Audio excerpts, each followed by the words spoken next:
লোকটা মরে গেল? ওরা অবশ্য ঘন্টি বাজায়নি, কিন্তু গান গাইছিল তো। শোনেনি লোকটা? সে একটা লোককে খুন করে ফেললো। এমনও তো হতে পারে লোকটা অজ্ঞান হয়ে পড়ে আছে রাস্তায়। তাই যদি হয়, রাত্রিরে কোনো ছোটন্ত লরি ওকে চাপা দিয়ে চলে যেতেও তো পারে, অথবা জঙ্গলে জন্তু জানোয়ার খেয়ে ফেলতেও পারে।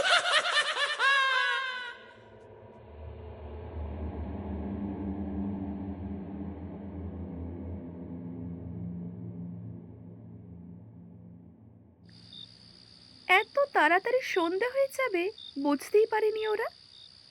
কাউকে কিচ্ছুটি না বলে 10 মাইল দূরে পলাশবাড়িতে খেলতে এসেছিল হায়ারে। এখন সাইকেলে উঠে সন্তুর বুকটা ঢিপ ঢিপ করছে। দীপুর মুখ শুকিয়ে গেছে। দিনটাকে যদি হনুমানের মতো আর একটু ধরে রাখা যেত, তাহলে পাই পাই করে ঠিক বাড়ি পৌঁছে যেতে পারত। হাওয়ায় সাইকেল দুটো যেন উঠছিল। পিচের রাস্তাটা মসৃণ ও ঢালু, কিন্তু মরাঘাটের মোড় পার হতেই টুপ করে সূর্যটা ডুবে গেল আর চারিদিকটা অন্ধকারে ভরে গেল। উত্তেজনায় ওরা এতক্ষণ কথাই বলছিল না। সামনে রাস্তাটা যখন কালো হয়ে গেল, দুপাশে জঙ্গলে ঝিঝিগুলো যখন একসঙ্গে শব্দ করে উঠল, তখন দীপু বলল, আমি তো কিচ্ছু দেখতে পারছি না রে। সন্তুর কপালে ঘাম, কিন্তু হাত পা ঠান্ডা। ফিসফিস করে সে বলল, বেশি বকিস না তো, জোরে চালা, জোরে চালা। এই জঙ্গলে হাতি আছে। ডুয়ার্সের ওই দিকটাই হাতির আনাগোনা বেশি। দীপু তখন বলল, তাহলে গান গাইতে গাইতে চল। এই বলেই দুর্গম গিরি কান্তার মরু গান গাইতে গাইতে কাপা কাপা গলায় চেঁচিয়ে উঠল। বড় বড় গাছের ডালপালাগুলো এমন ঝুলে আছে চারিদিকে, অন্ধকারে দেখলে যেন গায়ে কাটা দিয়ে ওঠে। বিনাগুড়ির মোড়টা পেরিয়ে গেল সাগরে, আর মাইল চারেক। তারপর কোনো রকমের সাইকেল রেখেই চেঁচিয়ে চেঁচিয়ে পড়া শুরু করে দেব। একবার পড়তে আরম্ভ করলে বাবার কিচ্ছুটি বলবেন না, ওতে নাকি পড়ুয়ার মনোযোগ নষ্ট হয়। কিন্তু তার আগে বাবার মুখোমুখি হলে কি জানি কি হবে। আরো জোরে প্যাডেলে চাপ দিল সন্তু। ওরা যখন আজই অলক্ষ্যে দাঁড়াই আছে, তারা এই লাইনটা যখন গাইছে, ঠিক তখনই ঘটে গেল ব্যাপারটা। দড়াম করে শব্দ উঠল একটা। সন্তুর মনে হলো ও শূন্যে উঠে যাচ্ছে, সাইকেলের সিটটা পায়ের সঙ্গে জড়ানো। তারপরই দুটো কুনুই আর হাঁটু যেন থেতলে দিল পিচের রাস্তাটা। আর সেই সময় গায়ে কাঁটা দেওয়া আর্তনাদ উঠল অন্ধকার কাঁপিয়ে। ভয়ে ব্যথায় সেটিয়েছিল সন্তু। অন্ধকারে কিছুই দেখা যাচ্ছে না। খানিক বাদেই চাপা ডাক এলো, সন্তু, এ সন্তু, কোথায় তুই? আস্তে আস্তে উঠতে চেষ্টা করলো। বুঝলো এ তো দীপুর গলা, কিন্তু সমস্ত শরীর কাঁপছে ওর, এবং হাতে পায়ে অসম্ভব যন্ত্রণা হচ্ছে। দীপুর কিছু হয়নি। বেশ কিছুটা এগিয়ে গিয়ে আবার ফিরে এসেছে সে। উঠে দাঁড়া, হেভি অ্যাক্সিডেন্ট হয়েছে। তুই কেমন আছিস?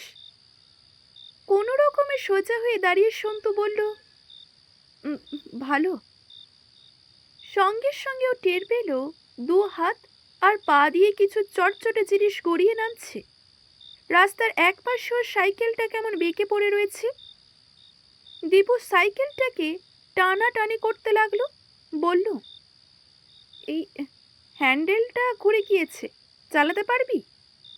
চল চল, জলদি পালানো দরকার, লোকটা মনে হয় মরে গিয়েছে। সঙ্গে সঙ্গে সমস্ত শরীরে কাঁপুনি দিয়ে উঠল, এবং এই সময় অন্ধকারেও সন্তু বুঝতেই পারল রাস্তার একপাশে ছায়া ছায়া একটা মানুষের শরীর নিথর হয়ে পড়ে রয়েছে। লোকটা অন্ধকারে চুপচাপ আসছিল, আর সে ওকে ধাক্কা মেরে দিয়েছে। দীপুর তাগাদাই কোনো রকমের সাইকেলে চাপলো সন্তু।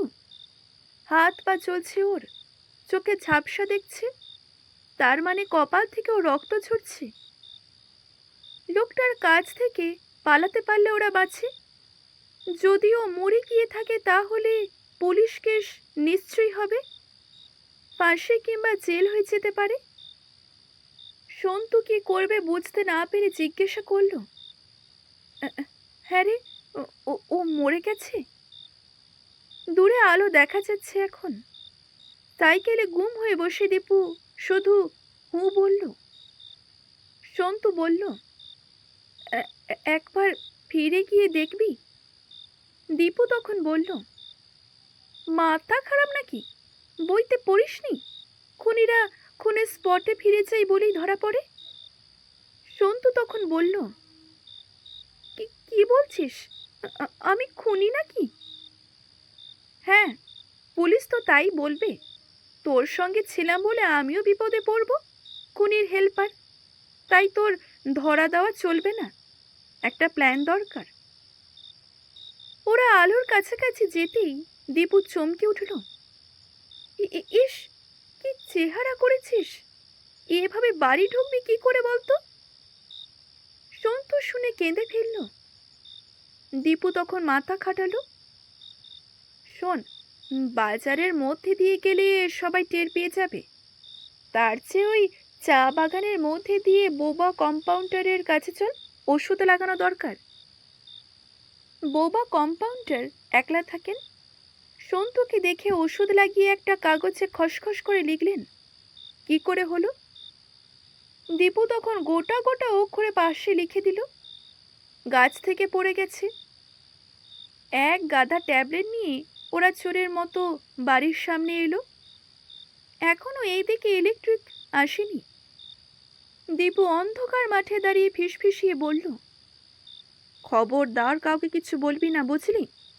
এখন স্কুল ছুটি, তাই বাঁচোয়া, বাড়ি থেকে একদম বের হবি না।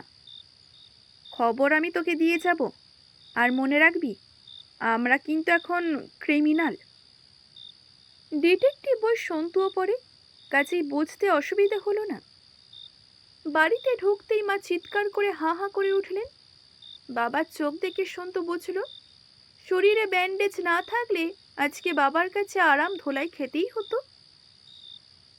সমস্ত শরীরে ব্যথা, সন্তু ঘুমোতে পারছিল না। লোকটা মরে গেল। ওরা অবশ্য ঘন্টি বাজায়নি, কিন্তু গান গাইছিল তো, শোনেনি লোকটা? সে একটা লোককে খুন করে ফেলল, ইচ্ছে করে করেনি, এটা পুলিশ কি কোনোদিনও বুঝবে? বাবাকে সত্যি কথা বলে দেবে যদি কিছু ব্যবস্থা করতে পারে। কিন্তু দীপুর কথা মনে পড়ল, আগ বাড়িয়ে ধরা দেওয়ার কোনো মানে হয় না। এমনও তো হতে পারে লোকটা অজ্ঞান হয়ে পড়ে আছে রাস্তায়। তাই যদি হয়, রাত্রিরে কোনো ছোটন্ত লরি ওকে চাপা দিয়ে চলে যেতেও তো পারে, অথবা জঙ্গলে জন্তু জানোয়ার খেয়ে ফেলতেও পারে। ঘামে পুরো শরীর জবজবে হয়ে গেল সন্তুর। সকাল 7টা নাগাদ দীপু এলো। বিজন মাস্টারের কাছে পড়তে যাওয়ার নাম করে বলে গেল, কেউ কিচ্ছু টের পায়নি। সন্তুর শরীরটা কেমন যেন ম্যাচ করছে, কেমন জ্বর জ্বর ভাব। এমন সময় একজন লোক ওকে ডাকতে এলো। বাবা অফিসে চলে গেছেন, মা রান্নাঘরে। সন্তু তাড়াতাড়ি লোকটার কাছে গিয়ে দাঁড়ালো। ওকে কোনো দিন এই ধরনের কোনো লোক খুঁজতে আসেনি কখনো। তাহলে কি সব ধরা পড়ে গেছে? লোকটা বলল, বোবা কম্পাউন্ডার তার খোঁজ করেছেন, এখনই যেতে বলেছেন। তার মানে হয়ে গেল। সন্তু ফেল ফেল করে চারপাশে তাকালো। এই চাপা ফুলের গাছ, মাঠ, চা বাগান, বাবা মা সবাইকে ছেড়ে চলে যেতে হবে তাকে। কাউকে কিছু না বলে লোকটির সঙ্গে হাঁটতে লাগলো সে। কাউকে দেখানোর মতো মুখ তার নেই। দীপুকে একবার খবর দেওয়া দরকার। না থাক, ওকে জড়িয়ে আর কি হবে। চা বাগানের মধ্যে দিয়ে বোবা কম্পাউন্ডারের বাড়িতে যেতে হয়, কিন্তু পুলিশের গাড়িটা সামনে নেই কেন? সবাই কি ভেতরে বসে আছে? ও ঢুকলেই ঝাঁপিয়ে পড়ে হাত করা পরিয়ে দেবে। তা ওরা ওদের বাড়িতেও আসতে পারতো। বোধহয় বোবা কম্পাউন্ডারের সাক্ষী চাইছে। সঙ্গে আসা লোকটা ভেতরে ঢুকলো না। সন্তু আড়ষ্ট পায়ে খোলা দরজা দিয়ে ভেতরে ঢুকে প্রথমে বোবা কম্পাউন্ডারকে দেখতে পেল। এক দৃষ্টিতে চেয়ে আছেন। ঠিক সেই সময়ই কে যেন ঝাঁপিয়ে পড়ল সন্তুর পায়ের কাছে। ভয়ে আধমরা হয়েছিল সে।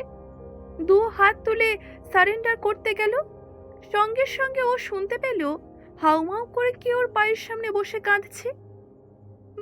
माफ कीजिए खोका बाबू, हम थोड़ा बेहोश था, आपको बहुत चोट लगा या हम माफ कीजिए। হু হু করে কাঁদছিল লোকটা। সন্তু ঘাবড়ে গিয়ে দেখলো লোকটার মুখ চোখ ফুলে ফেপে বিভৎস হয়ে গেছে। চোখ তো ভালো করে দেখাই যাচ্ছে না। জামায় হাতে পায়ে রক্ত শুকিয়ে কালো হয়ে গিয়েছে। এই লোকটাকে সে কাল ধাক্কা দিয়ে মেরে ফেলেছিল না? আজকে ও তার কাছে ক্ষমা চাইছে? উল্টে সন্তুর চোখে জল এসে গেল। কোনো রকমে সে বলল, নেহি নেহি। লোকটা কিন্তু নাছোড়বান্ধা, কিছুতেই ছাড়ছে না। বোবা কম্পাউন্ডার তখন লিখলেন একটা খাতায়, কার ক্ষমা চাওয়া উচিত।